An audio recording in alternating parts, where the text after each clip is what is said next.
சிவராத்திரி அன்று பலன் பெற்றவர்கள். தன்னை நோக்கி தவம் இயற்றியதன் பலனாக பார்வதி தேவிக்கு தன்னுடைய உடலின் பாதியைத் தந்து அர்த்தநாதீஸ்வரராக இறைவன் சிவபெருமான் வடிவெடுத்த தினம் மகா சிவராத்திரி. அர்ஜுனன் தன்னுடைய தவத்தால் சிவபெருமானை பூஜித்து பாசுபதம் எனும் அஸ்திரத்தை பெற்ற நாளும் சிவராத்திரியே. சிவபெருமானுக்காக எந்த பிரதிபலனும் எதிர்பார்க்காமல் தன்னுடைய கண்களையே கொடுத்த கண்ணப்ப நாயனாருக்கு சிவகதி கொடுத்த நாளும் ஒரு சிவராத்திரி தினத்தில்தான்.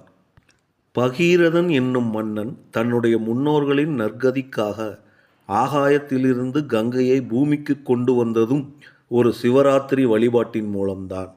என்றும் 16 என்று சிவபெருமானால் ஆசி பெற்ற மார்க்கண்டேயருக்காக யமதர்மனின் பாசக்கயிற்றை ஈசன் பஸ்பமாக்கியதும் ஒரு சிவராத்திரி நாளில்தான்.